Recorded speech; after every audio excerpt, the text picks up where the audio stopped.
Good evening. Good evening. How you doing today? I'm doing good, sir. How are you? Pretty good. Okay.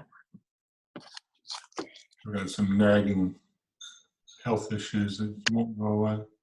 Oh, me too, but I'm trying to hang in there. I'm trying to stay positive. Yeah, I hear you.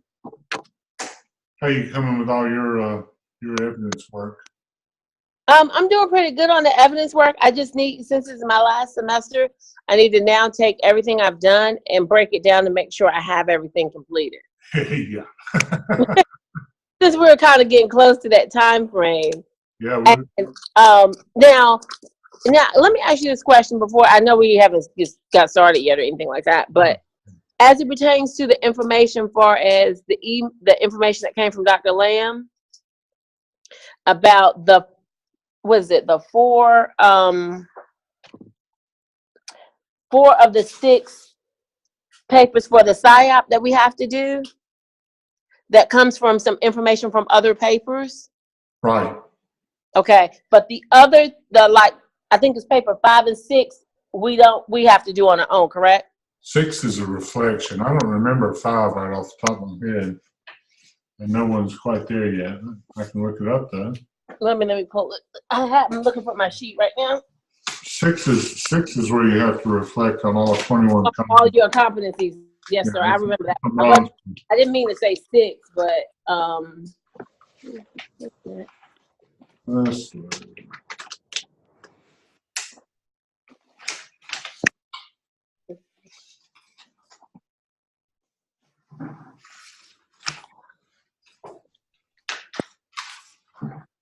That's 5. first 5, yeah. One element of creativity, which means you can't do everything just by picking for.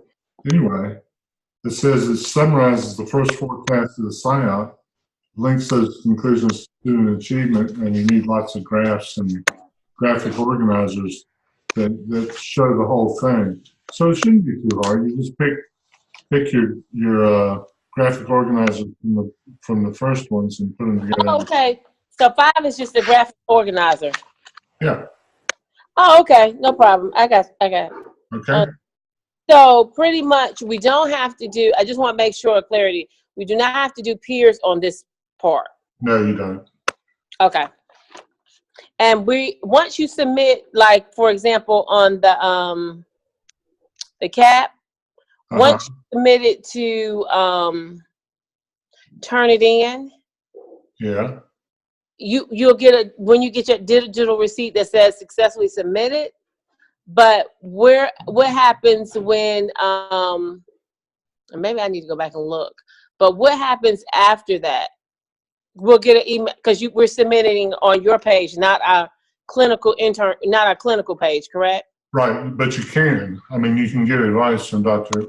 Whitaker also, but I need them on my pages just for the course grade. Okay, so if we do it on Dr. Whitaker's page, would it be like a duplicate turn it in? Yeah, it's the same. No, you do the turn it in for my page. Yeah, I'm sorry, misunderstood. But Okay. if you want Dr. Whitaker to look at it for this task stream, I would highly recommend that. The more eyes, the better. Okay, okay. But so once she clears it, then we're good, or if I tell you it's good, it ought to be good. Okay. I just wanted to make sure, sir. But I never trust myself too much. That's why I always check with Dr. Whitaker too. If I were in your shoes and I was well ahead of time and not in a rush, I would definitely check with both of us. Okay. The only reason why I said that is because I just wanted to make sure, because in the previous 2 semesters, once we get to that turn-in part, we submit to the clinical and then it gets cleared on their side. And I just wanted to be clear on how we were doing that. But thank you for that clarity. Okay. All right. Any other questions today while we got a minute? No, sir. I think I'm good. I think I've gotten all my questions. In good shape. Just I got some people they're going to put me and me and them on Dr. Lamb's bad list, but they'll get caught up. Everybody always does, you know? Yes, sir. Now, I'm at the point where I'm on the SIAP. I just have to catch up my, I think it's like 2 or 3 discussion questions. See, and get the evidences finished, and then worry about the DDs. Okay. Okay. Yes, sir. I am absolutely fine with them being a little late. I mean, not like 3 days before graduation late, but Right. I understand, sir. Yes, sir. Okay. Thank you so much. you're welcome. They don't require quite the same amount of attention as the evidences do. Okay, it's 6:01. I told you guys we'd start on time, so we will. Let's see what we got this week. Week 7. Wow, I'm impressed. We're almost halfway through. After tonight, I guess we will be halfway through. And we're going to look at Hertzberg's motivation theory and leading adult learners tonight. Your readings are there. They're for your enjoyment. One of the 2 discussion boards is due. And we're all the way up to SIAP Task 2. So if you're still laboring in CAP, it's time to get the night oil burning and do some late time work, I'm afraid. Hate to say that, but it is. Any questions about what's on or what's coming up? Okay. Then let's jump right to Hertzberg. And we're gonna do Hertzberg, and then we'll do a little bit of MELS, okay? But Hertzberg is all about motivation and hygiene, and he's the guy who found some differences between the 2. I think they're well worthwhile for schools, especially, and for adult learners. And since we said early on with Jim Collins and Todd Winfield that we wanted to get the right people on the bus and keep them on the bus, we need to make sure how our best people are motivated rather than how to figure out how our worst people might be motivated.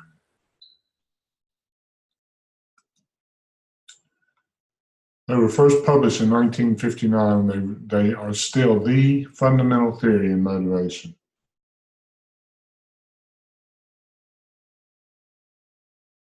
Oops. Main theory is satisfaction and dissatisfaction at work come from different sources in the workplace. Your satisfaction comes from doing the job that motivates performance. Your dissatisfaction comes from factors that define the job context. Does that make sense?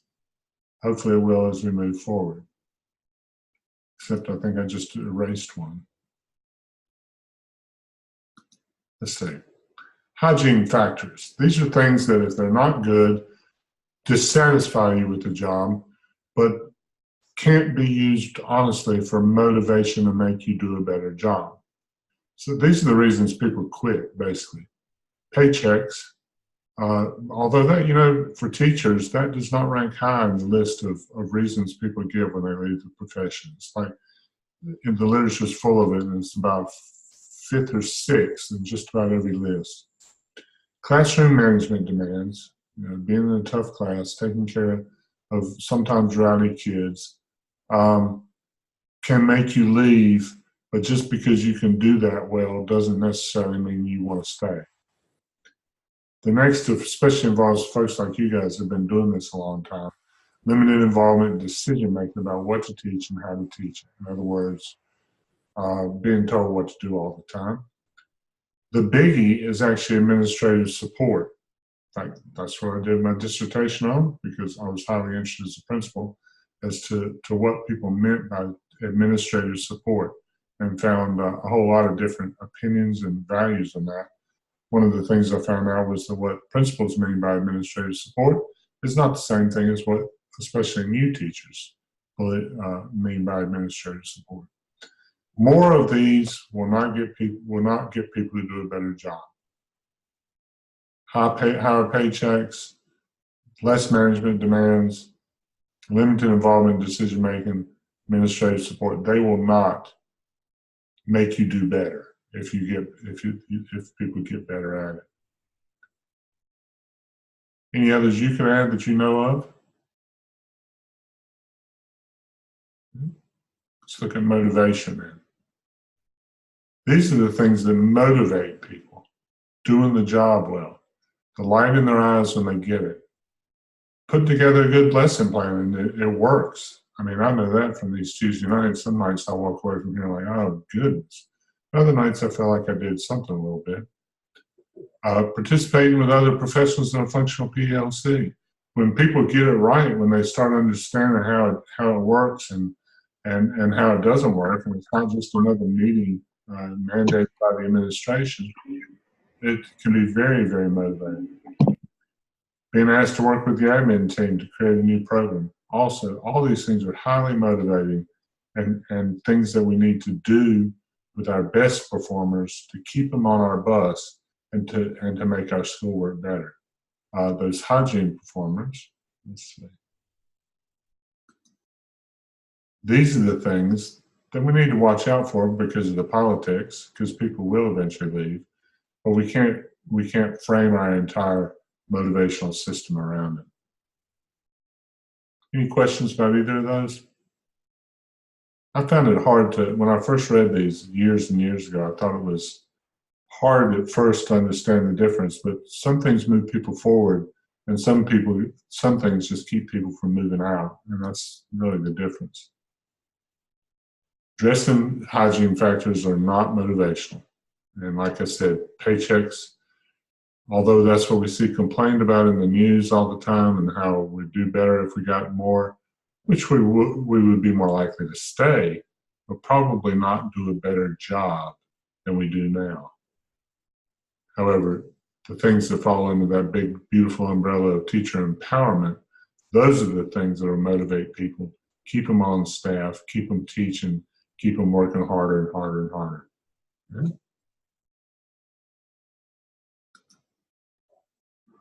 Now, keep trying to tie these things back to Jim Collins and Good to Great and Todd Whitaker and what good principles do different. How do you think you could use any of this to achieve your goals and lead your school on that road to greatness? Anybody have a comment about that?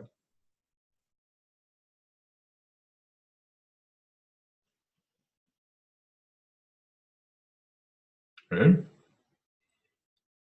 One day, you're going to want it.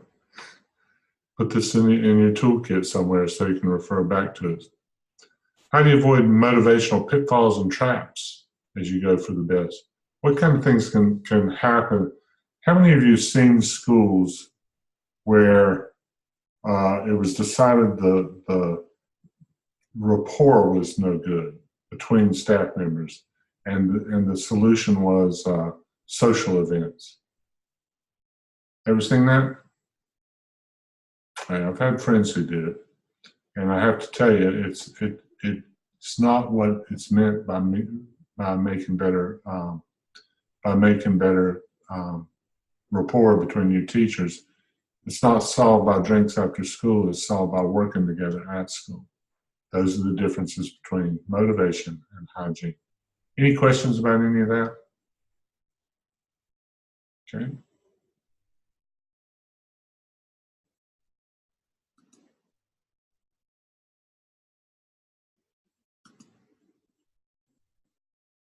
Let's get to our big meaty one then. Oops.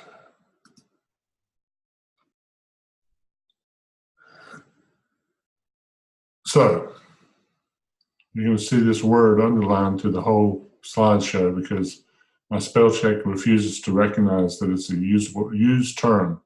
Andragogy. Everybody knows what pedagogy is, right? Well, andragogy is the science and art of teaching adults, of the adult learner. And since we decided, or since I presented anyway, the concept that what we want to do is teach our teachers to be better. We want our school to be better. We know that as administrators, we don't teach anymore. Then the best way to get there is through proper in-service and learning. Also falls heavily under teacher empowerment. Definition. Andragogy, beautiful word, is a set of core learning principles that apply to all adult learning situations. we go through the whole history of development of the theory through all the different people who contributed to the final thinking. But you'll see how it came together over the years.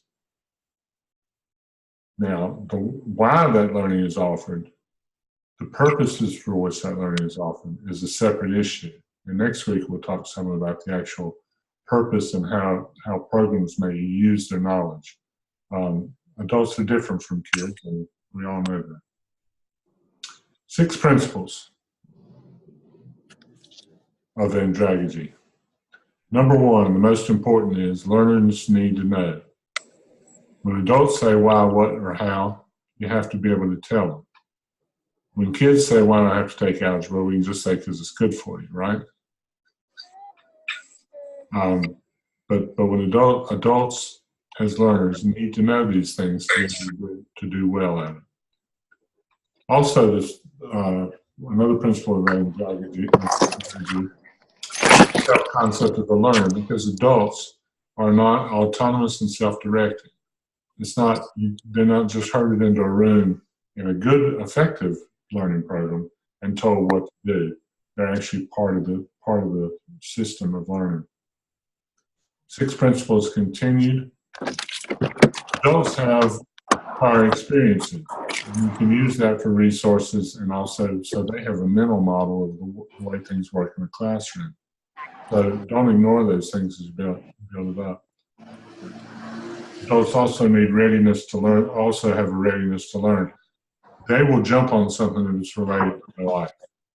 When you present in service at school, it makes sense to them as a way to work with their students. They'll be there, especially if it's developing in their time and energy.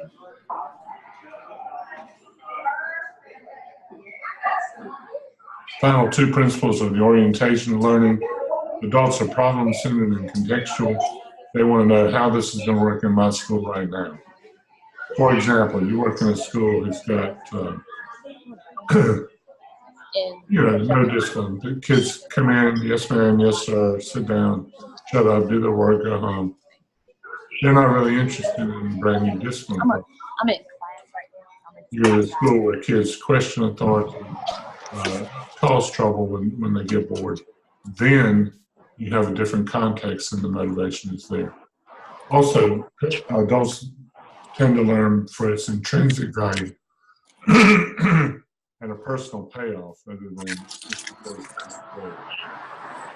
so, given those 6 principles, question and answer time, you're enrolled in a learning program right now. How do those apply to you and what we're doing in MELS?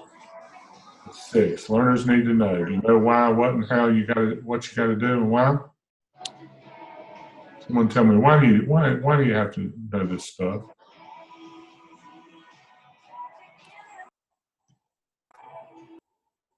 Anybody? Why do you need to know this stuff?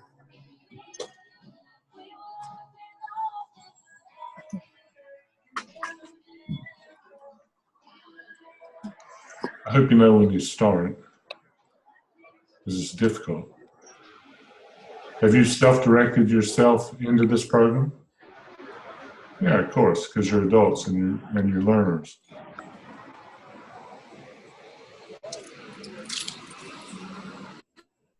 You have prior experiences. That's what discussion boards are all about, really. We talk about, I get examples of your prior experiences and comment back and forth. It's related to your life because you have a desire to move up professionally. The whole program is set up around problems and how to solve. And your motivation to learn hopefully isn't a paycheck, because the money's not real good in admin either, but has intrinsic values for you.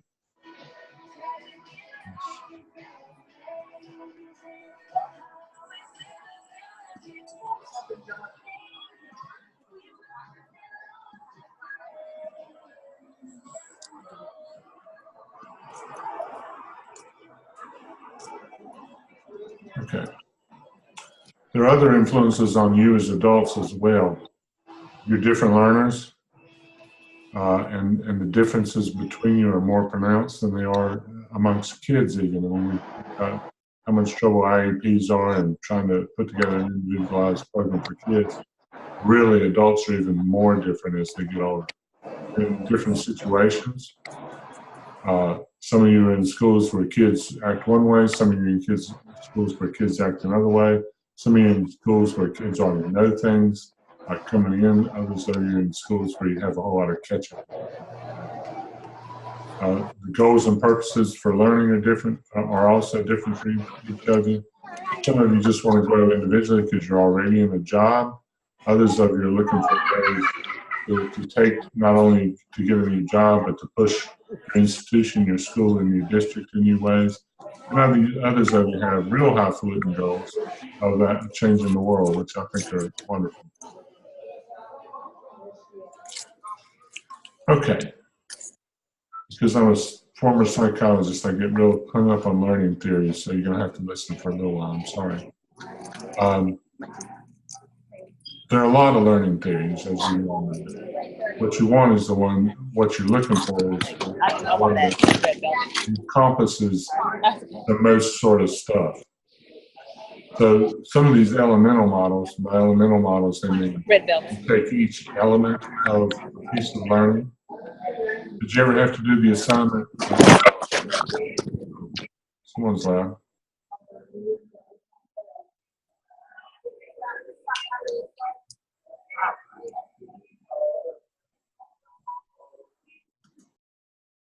Okay. Did you ever have to do one of those assignments where you had to tell all the steps of making a peanut butter sandwich, and you had to break it down into each little piece of the process?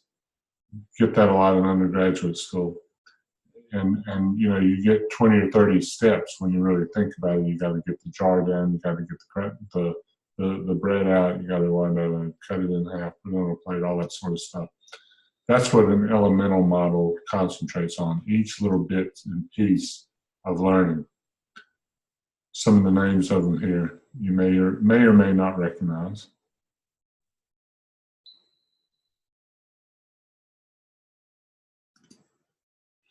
Holistic models, on the other hand, are just what they say. They're holistic.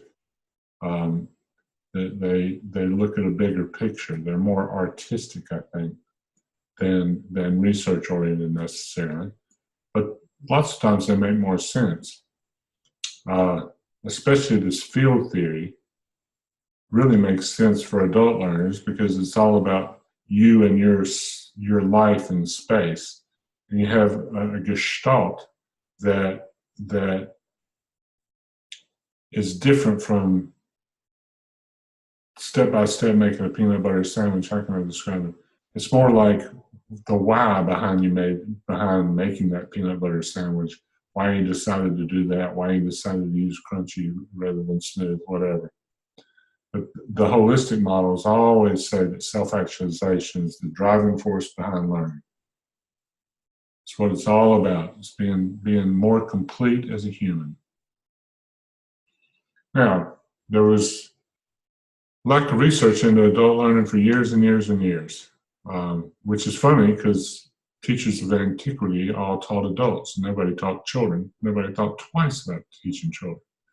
And learning was all about mental inquiry. Case studies where groups come together to solve the riddles or the questions of a parable or a story.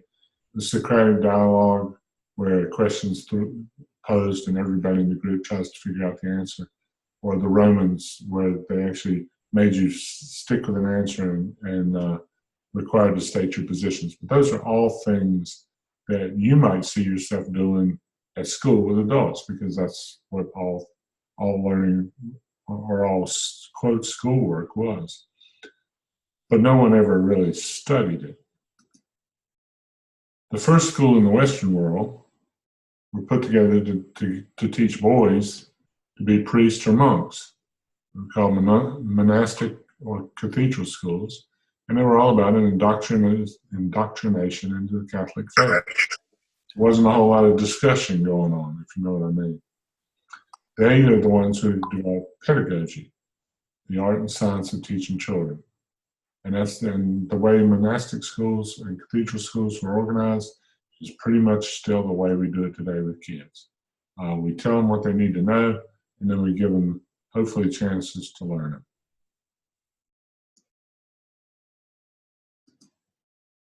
The first adult learning theories didn't come in until after World War I. And there was the scientific stream that were more of those elemental models, and the artistic stream were more the holistic models to begin to talk about how do adults learn, how is that different from children, or hopefully different from children, and frequently isn't different from the way we do it with kids, which is one reason it's important to know how adults learn differently so that you don't turn your staff off by just having them sit and get something that individuals have no use for or need of in a sit and get. First systematic theory of adult learning came out. Lindemann said adults are motivated to learn as they experience needs and interests that learning, not earning, will satisfy. It's life-centered, and they hold on to a concept of responsibility with their own decisions. So it's not telling kids what to do, it's working with an adult to make a responsible decision. More from Lindemann. Adults start learning activities with way more varied experiences. Just at your school, you got people who may have been there 5, 10, 15 years. They have a total set of different experiences than your first year and second year teachers.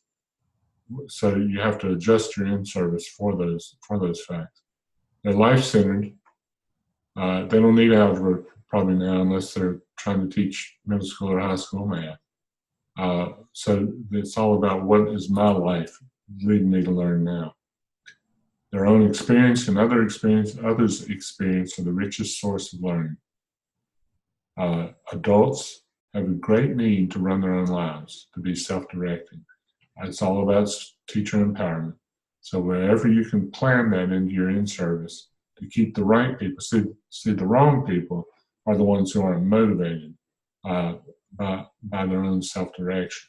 So those you're not going to worry about. You're going to move on without them and help them move to a different school or different job in the future. Also, individual differences, which are easily evident in kids, are even more pronounced in adults. So the difference between any two of you is more now than it was when you were younger.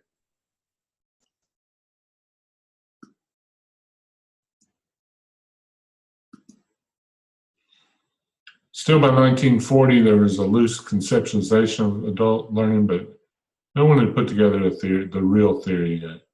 You had contributions from the social sciences, you had contributions from developmental psychologists, you had contributions from social work, but nobody was really nailing any complete theory to the ground. 1967. That probably seems a long time ago to you guys, but it doesn't seem that long ago to me, frankly. I guess I was 11 when MELS introduced the theory of androgyny, which was a word that's been in use since 1833, but not completely. And he based it on these precepts. Adults need to know why they are to learn something. Adults maintain a concept of responsibility to decisions and lives. Adults enter educational activities with more and more varied experiences than do children. Now, can you use that in your in-service program? I certainly hope so. 67 continued. Life-centered in their orientation to learning, not just for the heck of it out somewhere. Readiness to learn what they need in order to do better at what they do every day. And also much more responsive to internal motivators in the Hertzberg theory. than external motivators, which tend to be more the hygiene factors. They might work okay with kids, but not so good with adults.